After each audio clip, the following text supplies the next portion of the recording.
Hola a todos, muy buenos días, buenas tardes o buenas noches, dependiendo del momento del día en que usted revise esta videoclase. Mi nombre es Sebastián Espínola, soy profesor de historia y en esta ocasión vamos a revisar la temática sobre cómo defender nuestros derechos.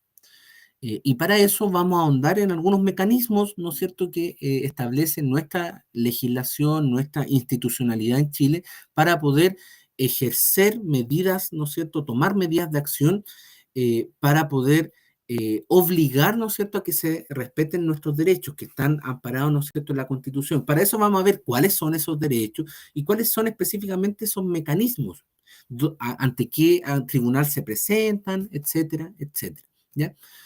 Para partir, lo primero que tenemos que tener claro, y les va a aparecer ahí en pantalla, son los derechos que tenemos nosotros los ciudadanos en democracia. Y después vamos a ver, ¿no es cierto?, específicamente en qué parte de la Constitución aparecen, porque de partida estos derechos tienen que estar amparados en la ley fundamental de un país, en la ley más relevante del país, que es la Constitución. Recuerden, Constitución es la ley fundamental de un país, la ley más importante. Tiene distintos sinónimos, se denomina Carta Magna, Carta Fundamental, Ley Fundamental, pero siempre hacemos referencia a lo mismo, a la constitución política de un país. Generalmente los derechos de los ciudadanos están ahí. Y aquí, si bien hay un catálogo de derechos, lo estamos resumiendo en algunas libertades, en algunos principios básicos, que son los que ustedes ven ahí en pantalla. Los ciudadanos en una democracia tienen derecho a la libertad. La libertad es la característica inherente, propia de toda persona al momento de nacer. Ella le permite elegir, tomar decisiones, definir su vida personal, su vida social. Ser libre, ¿ya? Y ahí interesante el uso de la palabra inherente. Inherente significa que le es propio. Es una característica propia de un ser humano. El ser humano es libre al nacer. Es libre, ¿ya? Es propio del ser humano la libertad, ¿ya? Y por lo tanto, como es una característica inherente propia del ser humano, al Estado no le corresponde más que reconocer esa situación y protegerla. Yo no necesito, ¿no es cierto?, decirle al Estado, oh, mire, yo soy libre. No, el Estado, si es una democracia y respeta los derechos de las personas, lo tiene que, ¿ya? Tiene que aceptarlo como tal. Otro derecho de los ciudadanos en la democracia es la soberanía popular, y esto ya no es tan inherente, sino que se ha ido construyendo a través de la historia, que es el reconocimiento de que los ciudadanos tienen la capacidad y el poder de elegir el gobierno que quieren y de tomar decisiones de gobierno. El poder recae en el pueblo y el pueblo lo ejerce a través de las elecciones, del sufragio, del voto, ¿ya? Con total independencia, con total libertad. Los ciudadanos toman esta decisión. Ninguna persona, ningún grupo tiene el derecho de imponer algo una determinada forma de organización. ¿Ya? Ningún grupo dice, yo en nombre del pueblo reclamo tal cosa. ¿Quién le dio esa autoridad? Para eso están los mecanismos de elección y de votación que como sociedad nos damos, ¿no es cierto? Y les damos un cargo y una responsabilidad y ciertas facultades a una persona en ese cargo cada cierto tiempo, cada 4 años, cada 5 años, cada 6 años. Pero no puede venir nadie, ¿no es cierto? Yo puedo tener una marcha de 1 millón de personas, ¿ya? Pero en Chile hay 15 millones de ciudadanos, 18 millones de habitantes. Yo no puedo decir, aquí hablamos en nombre del pueblo de Chile y por eso queremos tales cosas. Presentes a una elección y sigan los mecanismos legales, ¿ya? Una elección donde los ciudadanos voten por usted y le encomienden esta labor. No hable en nombre del pueblo porque usted no ha sido electo por el pueblo. Por más que tenga atrás a 100.000 personas vitoriándolo, me da lo mismo. Para eso tenemos ya la soberanía popular existe a través de medios institucionales. No porque una masa de personas grita o vitorea a una persona. No, ¿ya? A través de la elección, ¿ya? Los ciudadanos tienen el poder de elegir y de cambiar cada cierto tiempo a esas personas para que gobiernen. Y a ellos se les exige, y a ellos se les limita el poder y se les encomienda estas funciones, se les fiscaliza, etc. Eso, soberanía popular, derecho de los ciudadanos en democracia. Igualdad, Otro derecho importante, todos nacemos iguales en dignidad y derechos. Es un derecho fundamental de todo ciudadano. Desde el momento que nacemos, para participar en sociedad, todos nacemos iguales en dignidad y derechos. Esto se consagra mediante, sobre todo, la igualdad ante la ley, la universalidad del voto. Todas las personas mayores de edad pueden votar y el derecho a no ser discriminado, entre otros derechos específicos, ¿ya? Yo les decía, aquí hemos agrupado varios derechos específicos en algunas ideas o principios básicos que se deben respetar en una democracia. Y uno de ellos es la igualdad. Después, la dignidad de la persona. Todas las personas somos iguales en dignidad y derechos, decíamos recién. La dignidad, reconocer, valorar a todos los individuos por solo el hecho de ser personas, sin ningún otro elemento discriminatorio, sin importar el sexo de la persona, sin importar su orientación sexual, sin importar su identidad de género, sin importar la edad, sin importar la etnia o la raza, sin importar la discapacidad que pueda tener, sin importar la condición económica de esa persona, sin importar su cultura.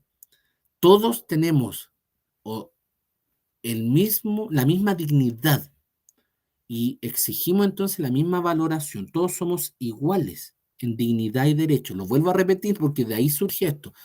Las personas somos todos, usted me va a decir, somos todos iguales, no, porque todos somos distintos como personas, pero ante la ley, en un sistema democrático, exigimos que a todos se nos trate igual y que a mí no me discriminen porque yo soy hombre y ella es mujer, o porque él es católico y yo soy evangélico y yo soy ateo, el otro más allá. No, sin ningún elemento discriminatorio, todos vivimos dentro del mismo estado, compartimos las mismas reglas y por lo tanto somos iguales. Y lo más importante, somos personas. Y como somos personas, pertenecemos a la raza humana, exigimos entonces y merecemos el mismo respeto.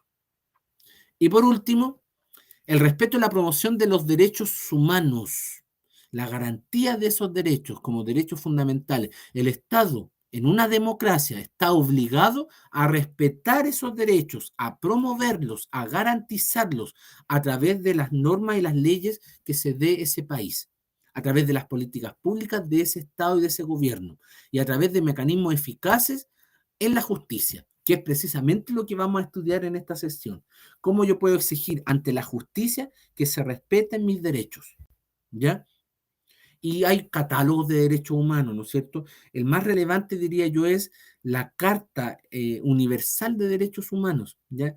La Declaración Universal de Derechos Humanos que redactó la ONU por allá por el año 1947 y a la cual se han ido sumando algunos derechos.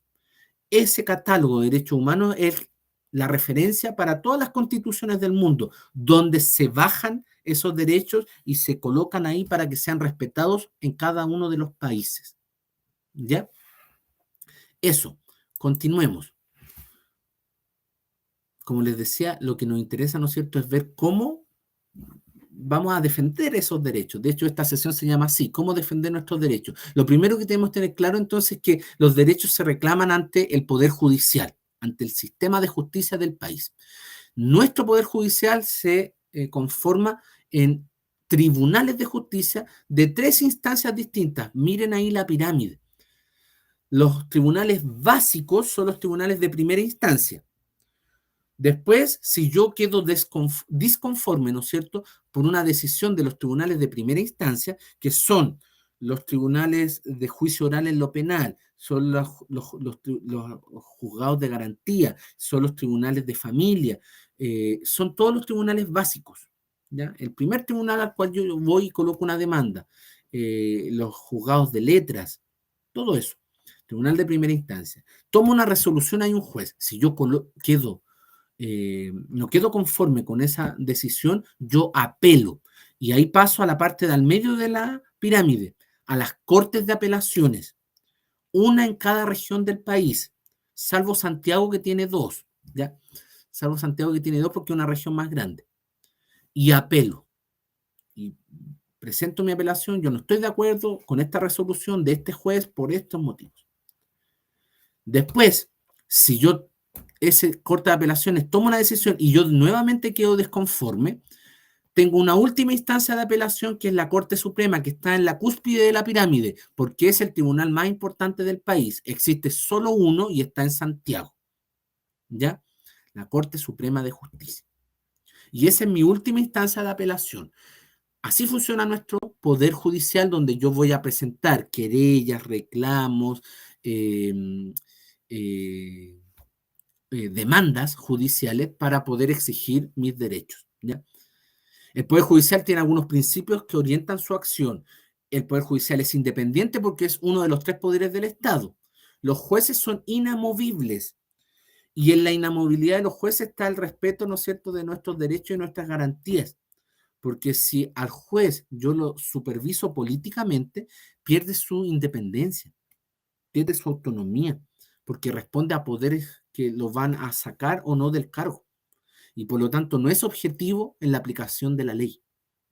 Para que sea objetivo un juez en la aplicación de la ley, su cargo debe ser inamovible.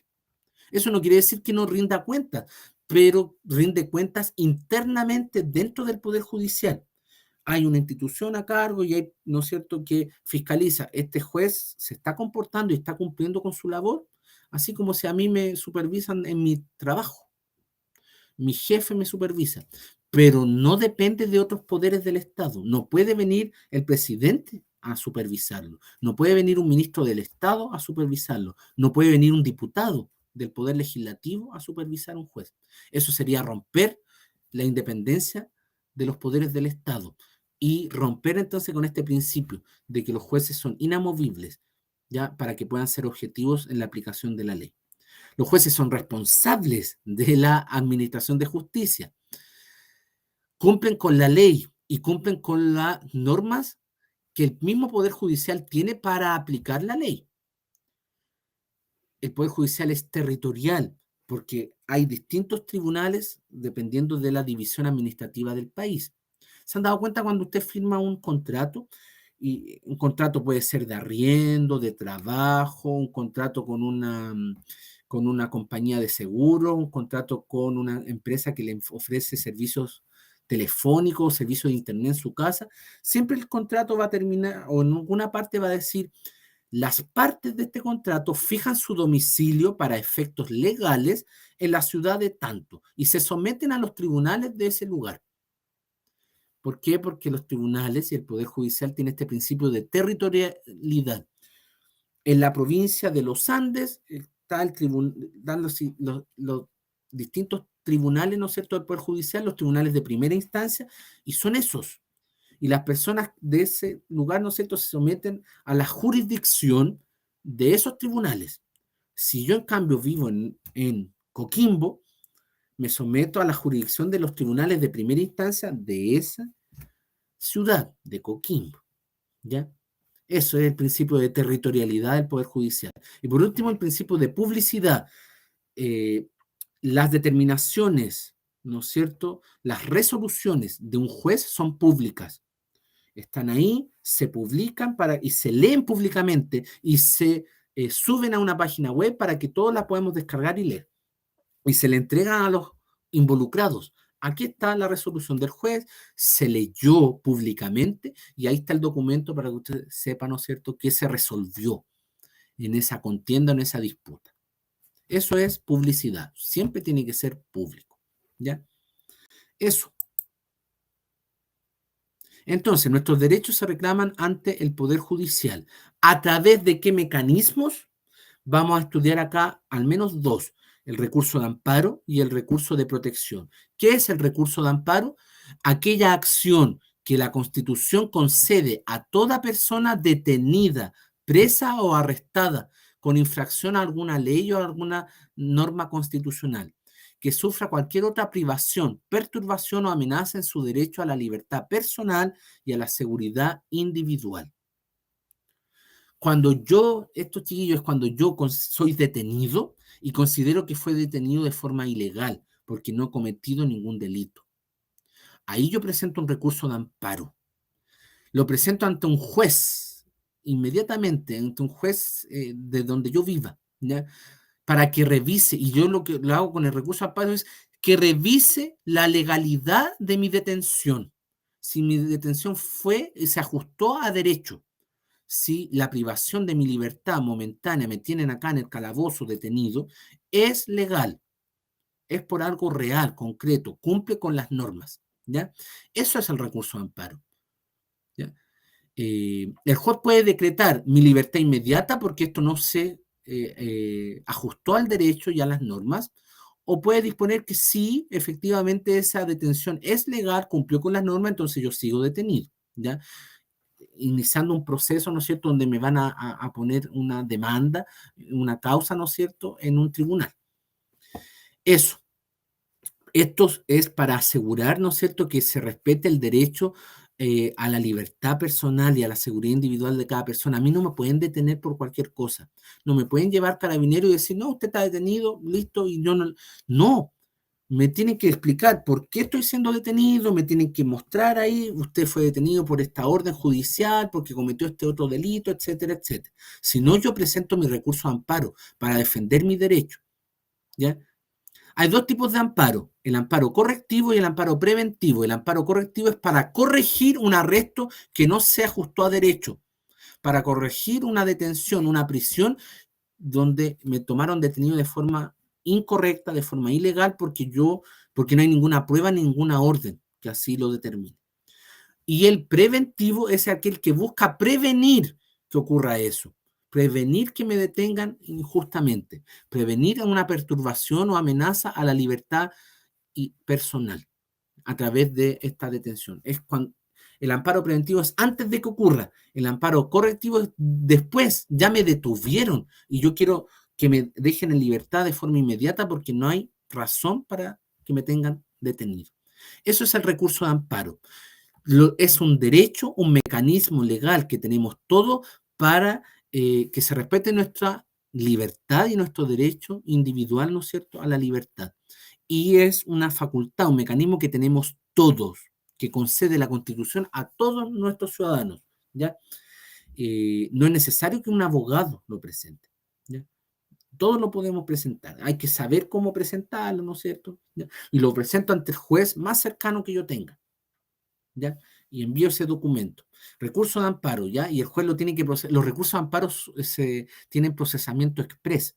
Tiene que ser, lo primero que tiene que hacer un juez si tiene recursos de amparo en el día, ¿no es cierto? Yo llego a mi trabajo, soy juez, reviso. Se presentaron tantos recursos de amparo y los tengo que ver de inmediato y estudiar de inmediato, ¿ya? Eso es el recurso de amparo. Ahora estudiemos lo que es el recurso de protección, ¿ya? Es un recurso que tenemos también todos los ciudadanos para corregir alguna privación o perturbación a nuestros derechos constitucionales, no solo a nuestra libertad. El de protección es para, perdón, el de amparo es para la libertad. Me tomaron detenido, están rompiendo mi derecho a la libertad, yo creo que no hay mérito para estar detenido, presento un recurso de amparo. El de protección es cuando un derecho constitucional que no sea la libertad se ve vulnerado en la sociedad, en cualquier instancia social. Y yo presento el recurso de protección, ¿ya? Concede la Constitución este mecanismo a todas las personas como consecuencia de actos u omisiones arbitrarias, ilegales, que priven, perturben o amenacen algún derecho o garantía constitucional. Ya vamos a ver dónde están, ¿ya? ¿Cuáles son esos derechos? Están en el artículo 20 de la Constitución, en el numeral 19, que tiene un catálogo de derechos que ya vamos a ver. Cuando uno de esos derechos se ve perturbado, privado o amenazado, yo presento el recurso de protección. Ahí les puse una imagen presentando un recurso de protección en una corte de apelaciones. Los recursos de protección no se presentan ante cualquier tribunal que yo tenga cerca, se presentan ante las cortes de apelaciones, ante estos tribunales de segunda instancia que nosotros veíamos en la pirámide que estructura el Poder Judicial en Chile. ¿Cuál es el objetivo del recurso de protección? Que la Corte de Apelaciones ordene todas las medidas necesarias para restablecer ese derecho constitucional que está siendo privado, perturbado o amenazado. ¿Ya? ¿Quiénes pueden interponer un recurso de protección? Toda persona, natural o jurídica, o un grupo de personas que haya sufrido la perturbación o amenaza de ese derecho constitucional. ¿Dónde se debe interponer? Ya se los mencioné, en la Corte de Apelaciones. Y aquí vamos a ver cuáles son esos derechos fundamentales. Están en el artículo 19 de la Constitución de 1980. Son hartos, son al menos 25 puntos, ¿ya? Que son derechos fundamentales que resguarda nuestra Constitución a través del recurso de protección. Derecho a la vida, la igualdad ante la ley, el derecho a ser juzgado por tribunales que establece la ley, antes de la ejecución de un hecho, el derecho a la protección de la vida privada, de la honra de las personas, la protección de mis datos personales, el derecho a la protección del hogar, la inviolabilidad del hogar, la inviolabilidad de las comunicaciones privadas, la libertad de conciencia, la libertad de culto, el derecho a elegir el sistema de salud, el derecho al acceso a la salud, el derecho al acceso a la educación, el derecho a la libertad de enseñanza, el derecho a la libertad de opinión e información, el derecho a la reunión, el derecho a la asociación, el derecho y la libertad del trabajo, el derecho a formar sindicatos en el trabajo,